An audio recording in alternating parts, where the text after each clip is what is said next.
Welcome to the Great Reset. Or what I like to call the Great Re-Shit. That's where they take some old shit, dust it off, and repurpose it as new shit. Now, you may have heard of the Great Reset by one of its more familiar names, like Agenda 21, Agenda 2030, the Fourth Industrial Revolution, or my personal favorite, the New World Order. And don't be fooled by the term reset, because they don't plan on resetting anything. A reset is when your Super Mario game glitches, so you take out the cartridge, you blow in it, you stick it back in, and boom, up pops Mario again. This is kind of like that, except when you turn the game back on, instead of Mario on your screen, it's Bowser coming out of the TV to murder your grandma. We're talking about the complete transformation of humanity into a godless transhumanist nightmare from Orwellian hell. I want to direct your attention to the World Economic Forum, who created this demonic plan, and more specifically to their chief, Klaus Schwab. Now, Mr. Schwab likes to throw around a lot of buzzwords to convince the masses that this agenda is for the betterment of humanity. Words like sustainability and inclusivity and equality for all. But in his 2016 book, The Fourth Industrial Revolution,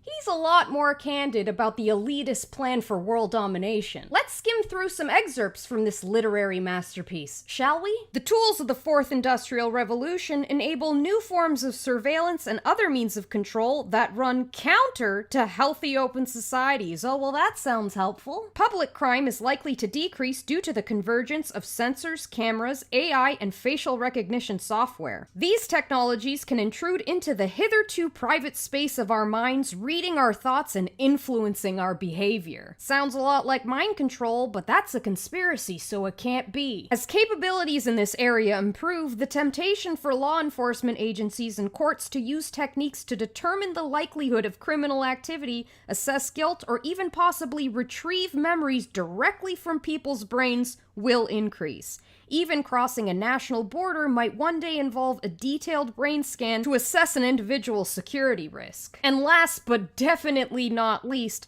the future will challenge our understanding of what it means to be human from both a biological and a social standpoint. Better call up Sarah Connor. Now, unless you've been microdosing sedatives for the past 8 months, I'm sure you've realized by now that the CV-19 pandemic was manufactured to kickstart this agenda. And if you haven't noticed, congratulations. There's a very good chance that you'll escape vaporization. Freedom is slavery. Ignorance is strength. But the invisible boogeyman narrative won't hold up forever, and the WEF is well aware of that. That's why they have a backup crisis to carry the agenda home. What crisis would that be? That's right, you guessed it, our good old friend, global warming. For those of you who don't know, global warming is a manufactured crisis created by the Club of Rome. A crisis think tank created in 1968 in order to convince the masses to agree to their own demise. So be prepared to hear about all the sacrifices you're gonna have to make in order to save the planet. Sacrifices like giving up your property rights, being forced into smart cities, and being injected with nanotechnology so they can track you down for thought crimes. Now, why anyone in their right mind would think it's a good idea to give the very elitists who destroyed the planet more power to now save the planet is beyond me, but hey, we're talking about the same species who eats Tide Pods and thinks polyester can protect you from a virus.